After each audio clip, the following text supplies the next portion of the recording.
Hey guys, what's up? Happy Sunday. We made it. We made it to the end of the regular season road. So that was a big win. And a lot of you guys have been on the journey with us, seeing a lot of your faces. So I appreciate you guys sticking with us here this year through the Zoom world and the COVID world. So I'm really excited about the win today. I knew it was going to be a tough game. Nebraska, if you look at the last 10 days or so, they really had been playing well. I mean, take the Iowa game out the other night. Iowa just bombed them with a bunch of threes, but they had played fantastic against Rutgers. They had beaten Minnesota. So we knew that was a confident team coming in here. And they really got rolling in the second half. And I give our guys a lot of credit. I mean, we couldn't stop them. I mean, we tried zone, we tried man. They had us really spread out. They were shooting the ball. The dribble penetration was really bothering us. And fortunately, we made enough plays. I mean, you go down the list. I mean, it's only fitting, I think, where you see that we had six guys in double figures, and the guy who makes the game winner wasn't one of those guys. So you got six guys in double figures and a seventh guy who makes the game winner. So that's a real team. Our guys, I thought that we shared the ball, thought we played well with one another, and there were a lot of mistakes along the way, no question about it. But we won, and any win in the Big Ten is precious. And like I said. To the guys afterwards, it's sometimes the way you get there can be a little bit crazy, but we made a decision last year with this group that you saw playing that we were going to rebuild this thing with young kids, and we were going to try to get old, and we were going to give these guys experience to figure it out because we believe in all of them and we believe in this core. It was rough last year. We won 3 games, but that was kind of part of it to have them get their feet wet.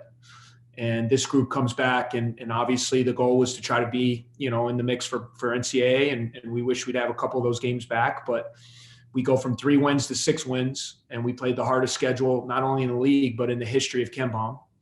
And, we have 4 quad 1 wins, with this group. So that's real progress, and obviously you win the first 3 and you win the last 3 and you have a bunch of losses in between. Sometimes the narrative gets shifted, but this is a real uplifting last stretch for us to be able to win some close games, see these guys come of age, see a lot of guys get this kind of experience, and just really excited for these guys. I can't tell you guys enough how through this whole journey, as much as these guys love to play, it's been hard. The COVID thing's hard. They don't go anywhere.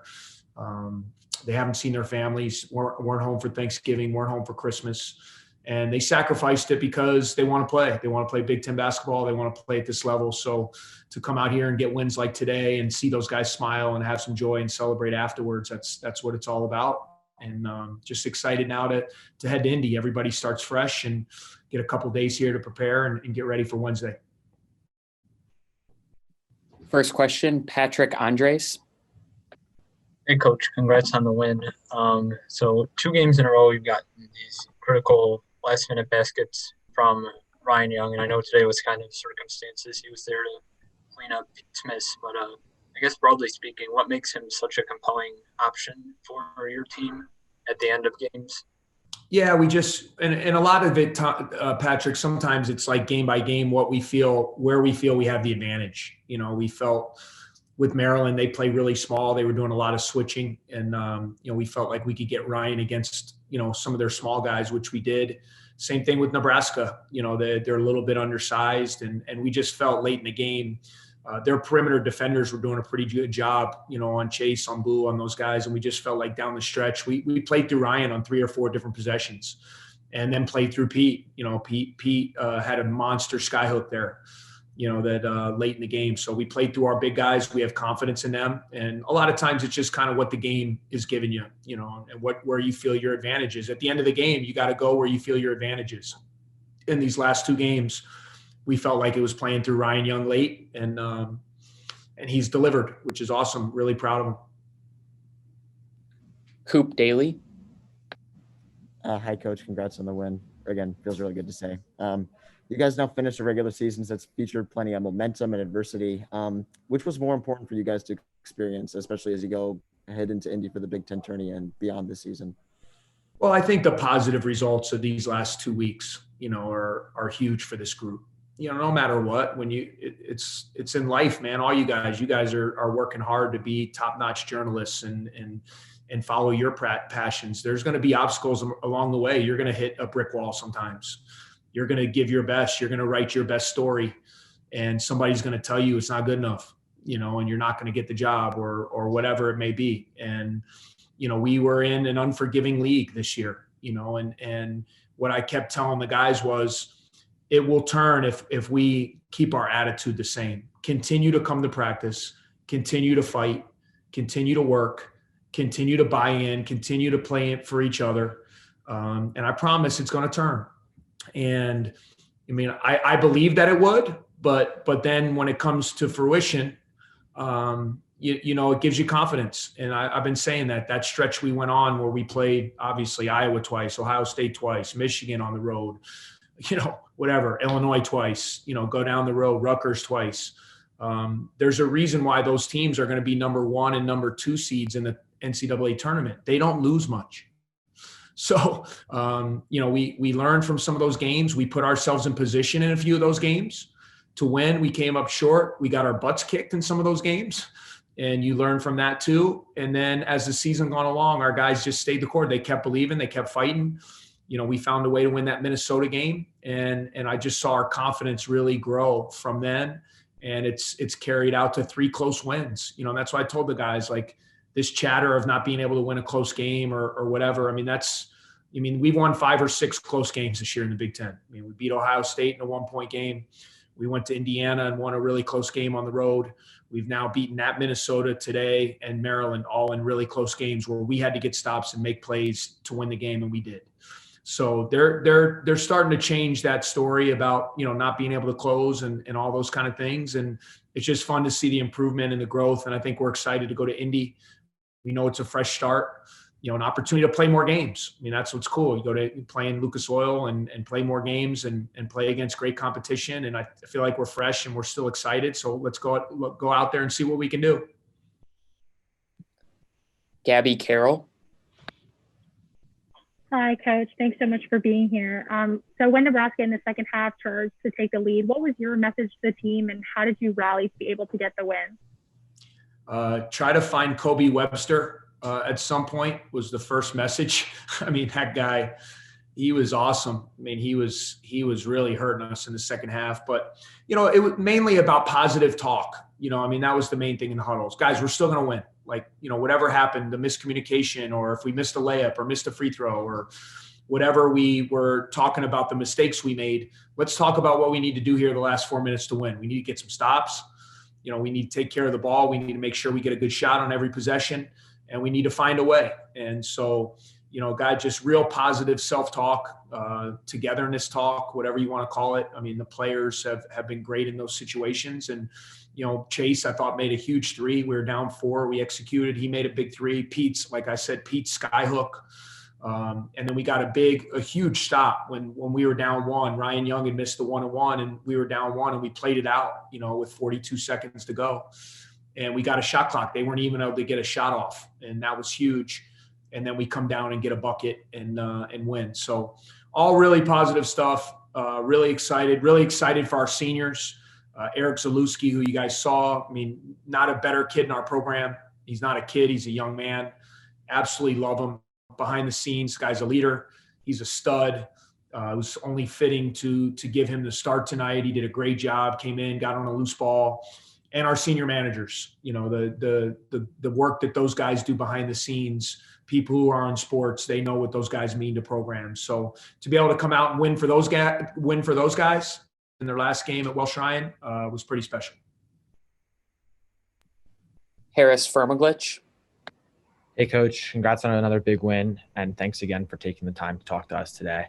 I'm just curious. So now, obviously, you've gotten to 6 wins in the Big Ten, and you're only maybe a game or 2 behind, say, Michigan State or Indiana, who are kind of the teams rumored to be around the NCAA tournament bubble. And I'm just curious, now that you might be closer to maybe earned your way back somewhat into contention, how does that kind of shape the mindset you might have going into this week in Indianapolis? Yeah, I just think, Harris, main thing we told our guys is we got to approach it. We got to approach every game now like it could be our last, and you can't how many wins you need, all that kind of stuff. Like, I'll let all the bracketologists and all those guys. I'm not smart enough for that. I do know that we have some really good wins. I do know that people have told me we have the hardest schedule in the history of KenPom. So I do know those things could probably be assets, but we need to win. We need to go out there and win. And our focus is going to be on playing the Minnesota game on Wednesday, knowing that if we don't win, that it's probably going to be over. And that's all you can do, play every game, that every time we get a chance to play, and until they tell you you're done playing, you keep playing. So that's, you always have a chance. That's what's great about team sports, that you can go out there and keep winning and continue to play. So that's kind of the way we're going to approach it. Thanks, Coach. One other question. So obviously going into Lucas Oil this week, it's definitely going to be a bit of an unfamiliar environment with fans being in the stands as well as being in a football stadium. And how are you guys going to prepare for that? And what are your thoughts on being in that environment? Yeah, it's a pretty awesome place. I'm excited for our guys. For me personally, won a national championship on that floor in 2010 on a missed Gordon Hayward half-court shot. That was a pretty iconic game. So that place holds special memories in my life. It's just a great basketball. The Indianapolis, great basketball city. The guys are going to really enjoy playing in that kind of the good thing about playing the first game, I think we'll have some opportunities before the game to get some shooting, because sometimes in those dome, big football settings, the depth perception with shooting can be a little bit more difficult. So playing the first game of the night, hopefully will help with that. But it's exciting for the guys. I mean, that's cool. It's where the Final Four is going to be this year. So to play in that venue, that's what you work for. That's what you want in the best league in a country. So it's going to be a great experience. I know the guys are looking forward to it. Awesome. Thanks, Coach. All right. Thank you, guys. Have a good one. All right, we'll go right into questions for Ryan. If you have a question, you can message Athletic Communications in the chat, and we'll get you added to the queue. Coop Daly first. Hi, Ryan. Congrats on the win. Jordan Landsberg says hi, by the way. Obviously, you had the biggest basket of the night. So can you just take us through what was going through your head on that final possession? Yeah, I think we had an open driving lane. Boo came off of a screen from Pete. Two guys went to Boo, and Pete had an open lane to drive. And he made a great play. He attracted three guys, got it up on the glass, and I was able to it was kind of left free because so many guys were attracted to that layup, and I was able to get the rebound and put it back in. But yeah, we had a great unselfish play from Boo to pass it back to Pete, and Pete attracted three guys. And just getting it up on the rim was good enough because he had attracted so much attention there. So I was able to get the ball and put it back in. Patrick Andres. Ryan, congrats on the win. You've seen your minutes increase throughout this year from where they were last season. Has that enabled you? Do you think that's enabled your confidence level to increase in taking shots, big shots late in games like against Maryland and today? I think potentially. I mean, honestly, it's, we've been through a lot of highs and downs this year, so guys have had to take different roles, and I think that's something that's really good about, and the strength of our team is how versatile we are. We've got a lot of guys that come off the bench and have huge games, and we have guys that have started all year and been great for us, and that's something that I've tried to take a lot of pride in as a guy that started almost every game last year and has been coming off the bench for the majority of this year. Is thinking outside of the box and finding other ways to be a leader on this team and be an efficient player. So I'm not sure it's really played too much into being confident at the end of games. I think, like I said, we have 6 or 7 guys that are capable of making big shots at the end of games, and that's something that's a real strength of our team. So yeah, I think, like I said, we have guys, all 5 starters and guys off the bench everybody on the team and coaching staff has confidence in to hit big shots and have the ball in their hands at the end of the game. Max Stone. Hey, Ryan, thanks for being here. Obviously, you guys have won 3 big games now. You're heading into Indianapolis on a 3-game winning streak. What sort of momentum do you think that provides you as you head into Indy on Wednesday? Yeah, it's huge. Collins has been saying it after every game, is that, every win is a huge win in this league. Everybody knows it. The wins are hard to come across in the best league in the country. And when you get 3 straight, you got to build off of it. I think, we're definitely one of the hotter teams in the league right now, and we know it, and we're excited to see what we can do in Indianapolis. Awesome. Thanks, Ryan.